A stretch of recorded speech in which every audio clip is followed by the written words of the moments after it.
Hello, I'm Joyce Woodworth. Welcome to the Spirit of Winona. Today we're going to go into the wilderness to meet a man who is a true outdoorsman. His name is Kenny Salwey, and he's known around Wisconsin and Minnesota as the last of the river rats. He's invited us into his environment today, known as Whitman Swamp.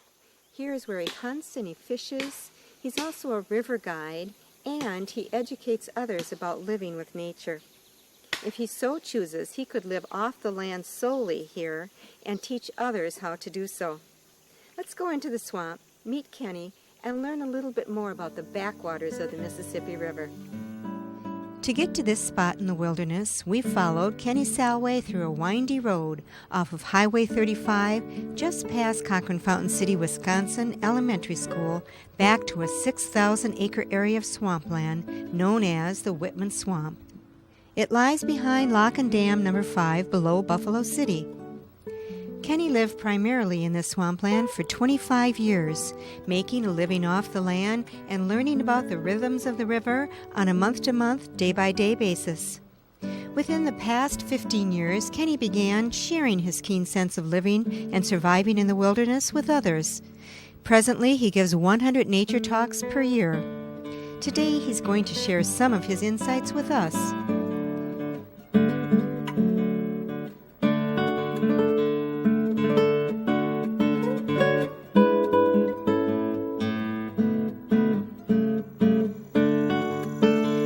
Across Kenny at his Big Lake Shack, which he built 15 years ago to use as his base camp for all his outdoor experiences in Whitman Swamp.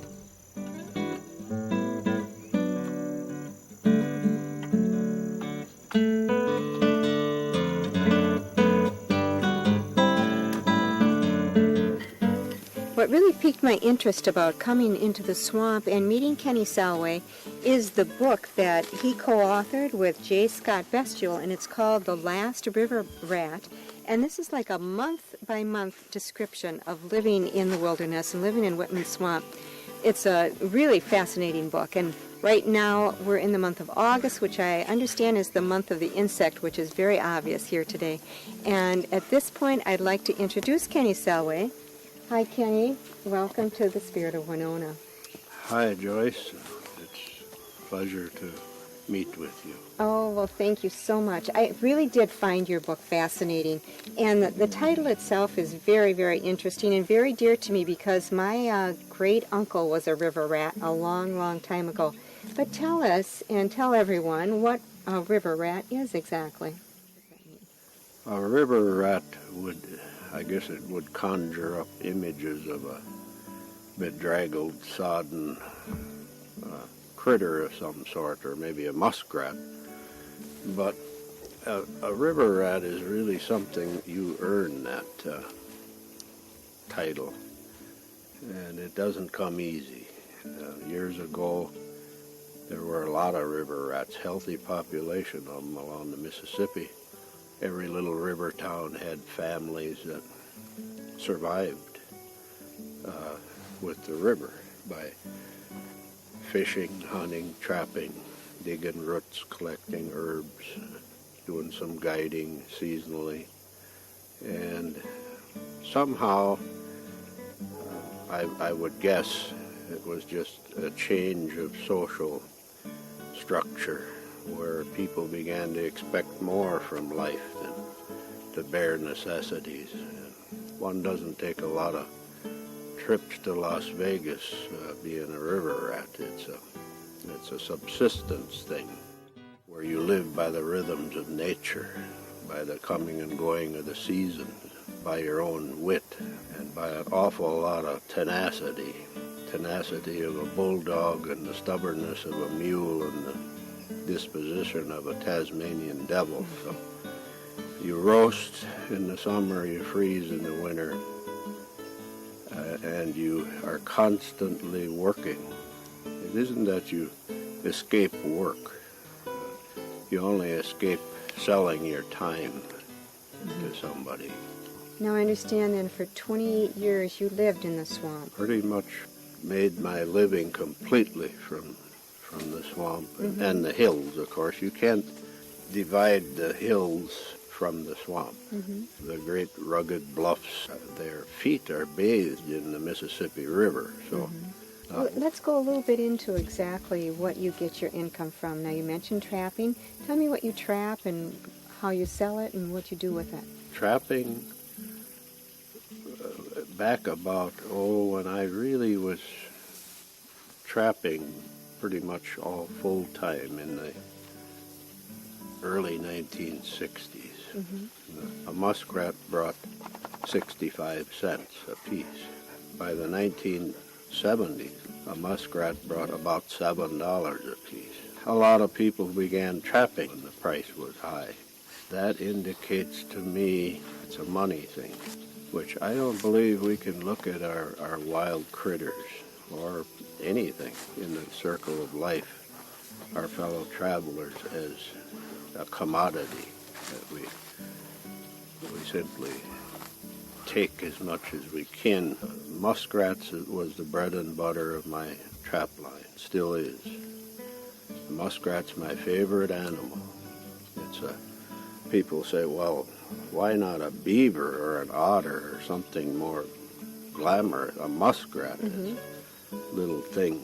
But a muskrat's extremely courageous. They're very clean animals. They build a new house pretty much every year. They are good for the swamp by cleaning out vegetation.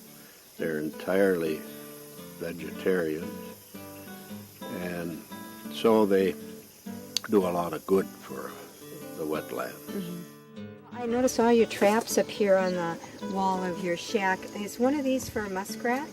Actually, these 4 are all for muskrat. These 3 are pan traps, where the animal steps on the pan. And this is called a conibear, which grabs the animal around the body and kills it. Okay, how do you set those traps? I don't know if I can get them down, but Yeah, you can. wasn't too bad.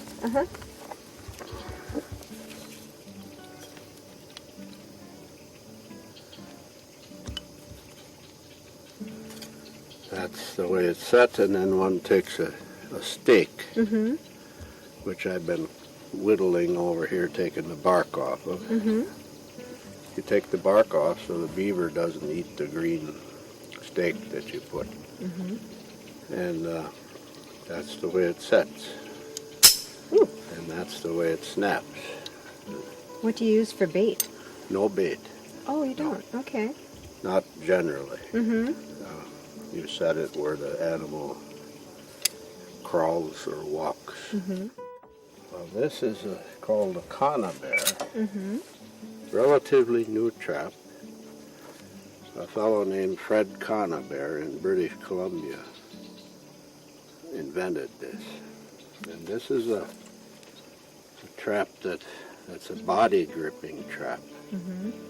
That's set under the water for muskrats. Once again, you'd put a stake through here to hold it in place. And they swim into it. And they hit this little trigger right here. I believe I love critters as much as anybody, or probably more than most. and yet, I've killed thousands of critters. But I never killed a critter just to watch it die. To see the fire of life go out of its eyes. That's not a valid reason. So that's why I quit trapping dry land animals. Today a muskrat brings about $3.50. I guess I don't understand how you can feel that love for your muskrats, but yet you still can trap them. If we were to discontinue killing any critters, wild critters, nature is such that when critters become overpopulated, either they starve by eating themselves out of the kitchen, or they die of disease. There is no other way to thin them out. Predators can only do so much. And when it comes to the bigger critters, the major predators are gone, like the wolf and the bear can't eat enough white-tailed deer to keep the herd healthy. And so it is with muskrats. Everything eats muskrats. It's the rabbit of the swamp. They are so prolific. An adult pair of muskrats in the spring will have a litter probably in May. And that litter would consist of anywhere from 4 to 8. That litter will have young of their own by fall. The old pair will have another litter in July. And if conditions are right, they'll have a third litter by fall.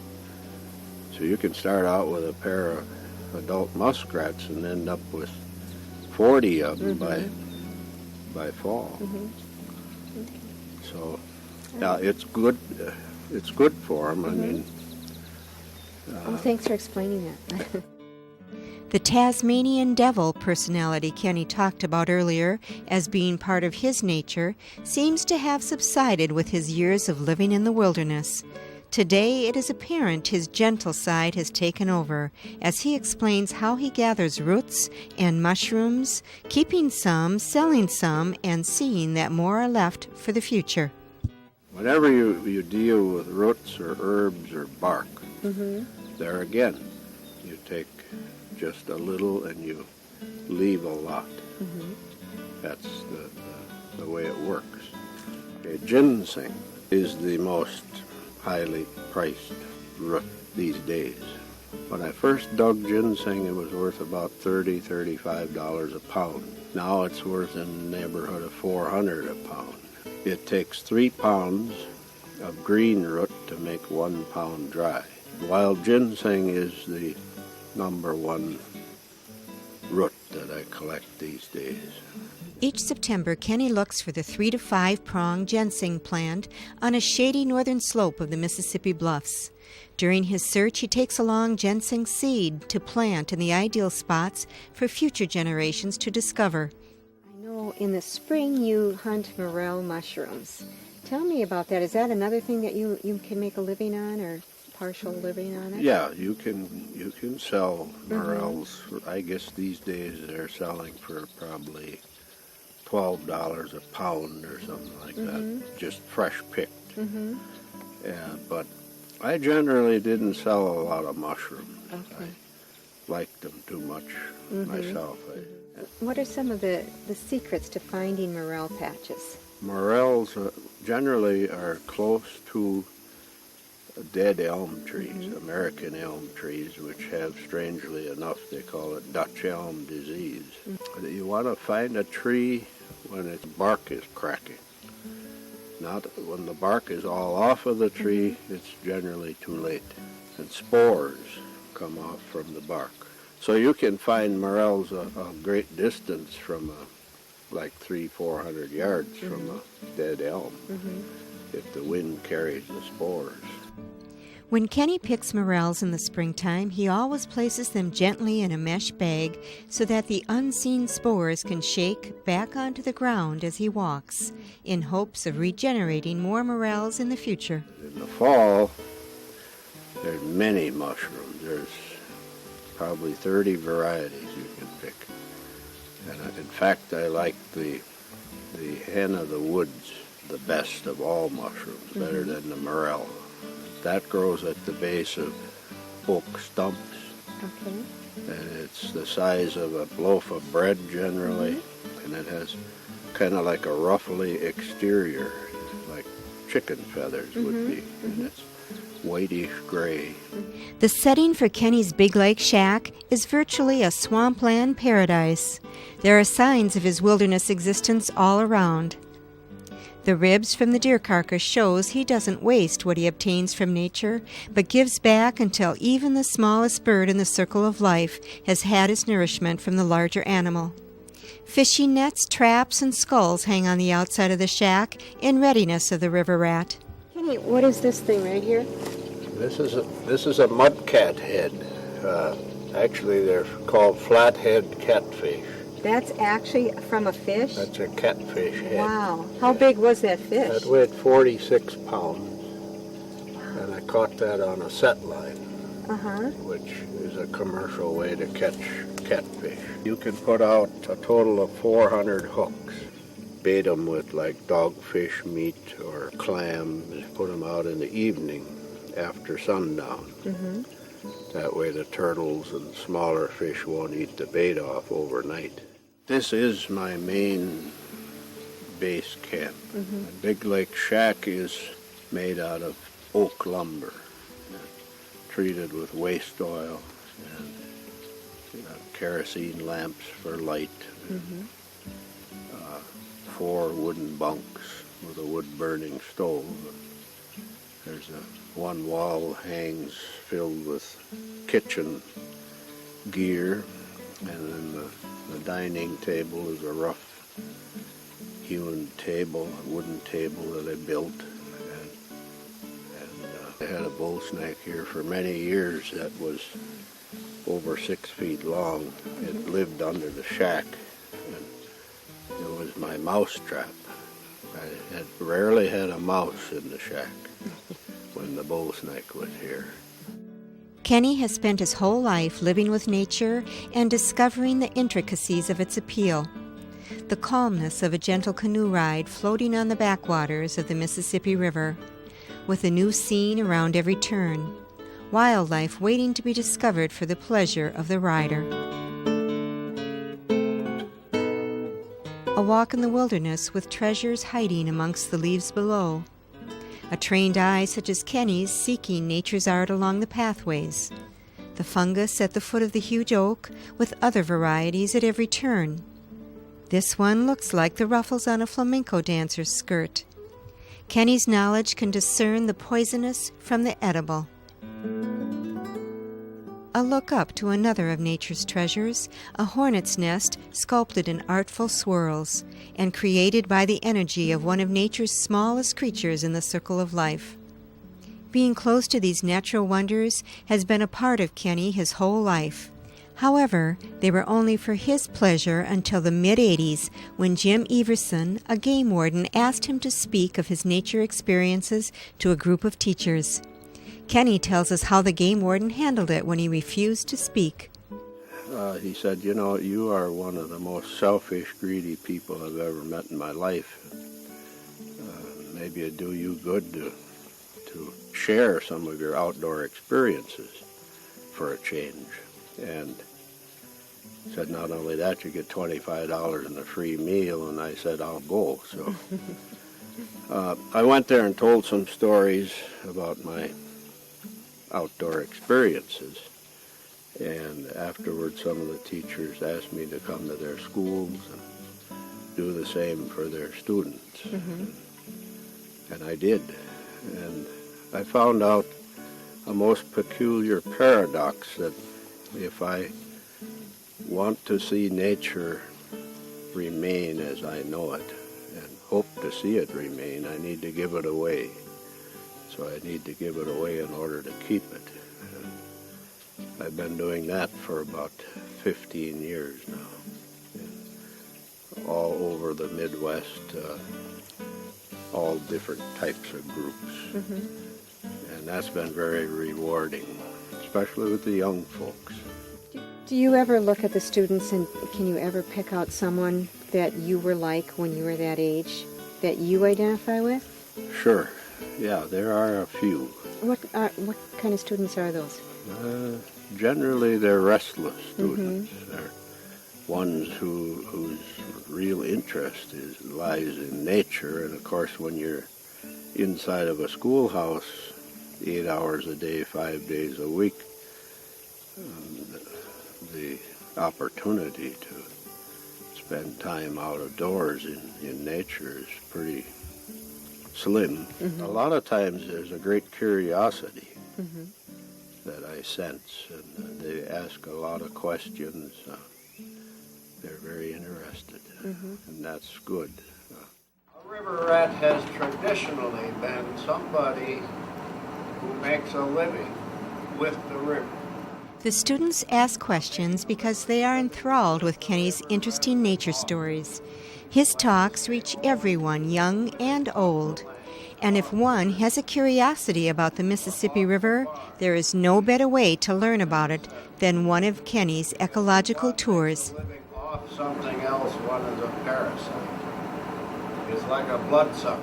I always did some guiding, but a lot of times it was for fishing or duck hunting or deer hunting. But now, most of it are what I call eco tours, or just plain nature watching. And that's the finest of all, because you can watch it, experience the wild things, whether they be plants or critters or birds or fish, and you can go right back the next day and you know they're still there to experience. And I believe that watching wildlife, watchable wildlife, is the wave of the future. If someone wanted to take a tour, an ecological tour here with you, is that possible? Can they just call you up and ask you to be their guide? You bet. Yep. And so how would they contact you? They could call 608-685-4858. Okay. Or they could write me at Post Office Box 353, Alma, Wisconsin 54610. We travel by the sun. Eat when you're hungry, drink when you're dry, sleep when you're tired, rest often, travel slow, and forget about where we need to be in the next hour. I understand from here you have another camp as well. I do. Tell me about that camp. That camp is called the Marsh Shack. And incidentally, they're called shacks because that's what they are. Well, now I understand that. Maybe we can take a look at it? You bet. Okay, and maybe you can give me a little introduction to ecological tour here. You bet. Okay. We start out on our adventure with a short walk in the woods with Kenny's dogs, Spider and Webster. We come to a canoe landing area where the dogs know exactly which canoe is theirs. Kenny has taken out one of the seats and added a few pads for them to rest comfortably while he paddles them back into the backwaters of Whitman Swamp.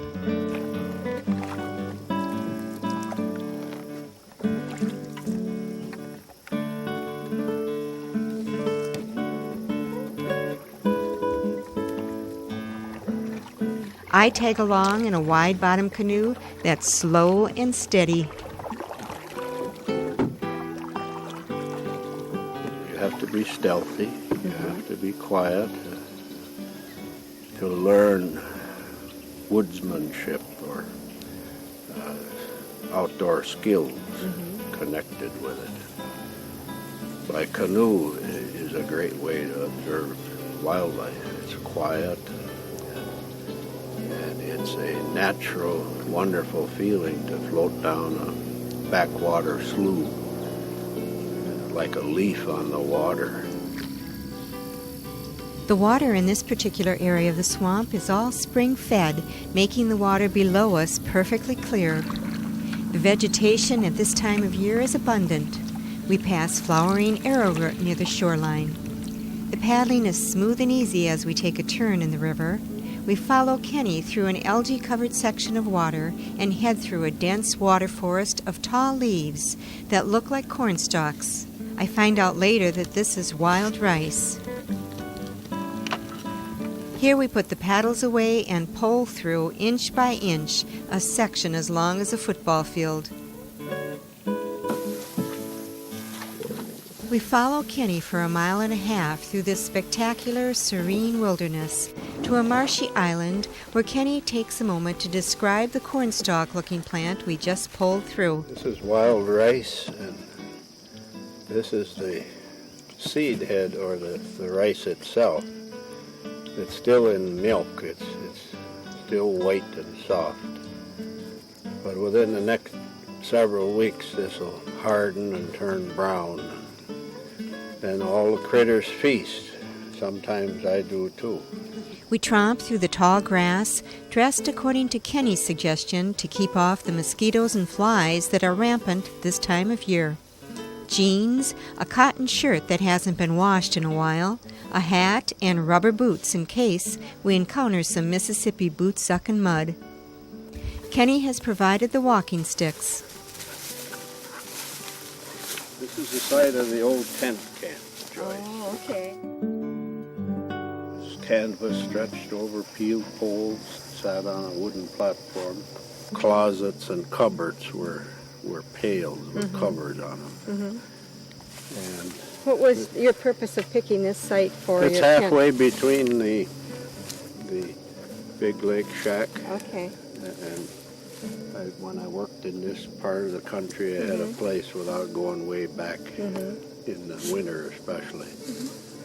And there's still an old table here that I had. And then over here there's a little critter graveyard. It was about 6 feet deep.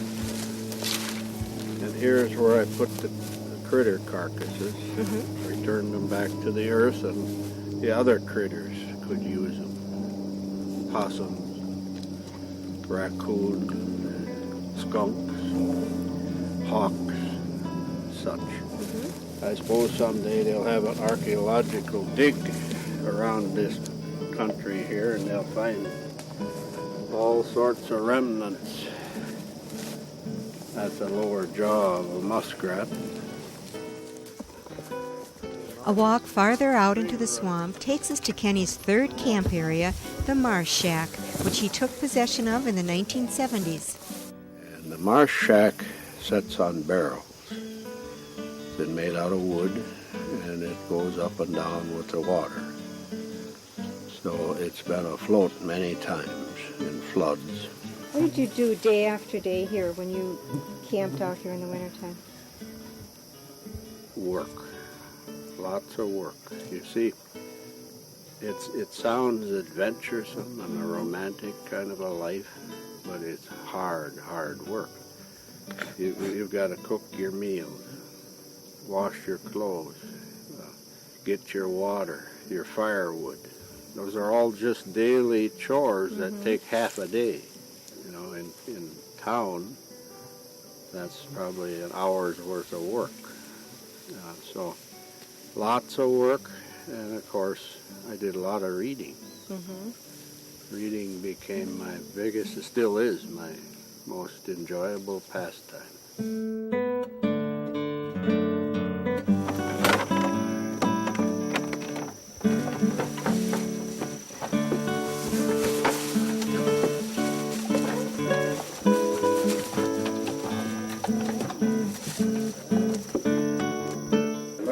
From an old timer out in the bush in Canada. And you put water down here, and in the winter you add a little kerosene or something to the water so it doesn't freeze. Then you put like a lath or something a couple inches wide up from the floor to put it like here. And then the mouse crawls out on this wire, and this is peanut butter, the same amount on each side. They go to eat the peanut butter, and it flips them off into the water, and it resets itself. I see, And then he lands in the bottom of the bucket. In the water. And he drowns. Yes. So when you came back, like after hunting or whatever for a day, would you ever find mice in there? Oh, yeah. Well, if I went into town or whatever, was gone sometimes when I take care of furs and all that. I found as high as 16 mice in there. Oh my gosh. At one time. Yep. It resets, see. Boy, that is a classic little item. I really want to know, Kenny, what it was like coming out here and staying. How did you feel when you came out here and stayed by yourself here? Well, there's a sense, like I mentioned before, of course, of freedom and not having telephones and interruptions, I guess. Maybe it's a selfish thing. There was a time when I felt inferior to people. Maybe that's why I tried to stay away from folks. It made me who I am. I don't mind who I am, and I don't feel inferior to other folks. Not anymore. I've been given this wonderful opportunity here over the past 15 years to become much more than I would think or hope that it would be viewed as much more than just a river rat. In the final analysis, it isn't our foreign relations, our world economy, jobs, beautiful houses, bank accounts, fine automobiles, and all those things that bring happiness. We need a good relationship with nature. In this day and age of increasingly urbanized society, I think it's more important than ever that youngsters have, and everybody, but especially youngsters, have an opportunity to see a simple, honest, and loving relationship with nature. When I have to go to the big cities to do talks and such, it's scary for me, still is. But even so, I know that it's worth it, because it is a way that I can make a difference. Absolutely. In terms of people's attitudes and values toward nature. That's where the bottom line is for me. If it makes a difference with somebody, some place, some time, then every bit of it is worthwhile. Through his life as a river rat, Kenny has developed a deep affection for nature and understands the circle of life. Those of us who encounter him can brush upon that understanding, keep it within, and pass it on to those that follow. For according to Kenny, there is no beginning in this land of river and hills, nor is there an end. The circle of life does not stand still. An old saying among river folk is that each time you step into the Mississippi River, you never step into the same river twice.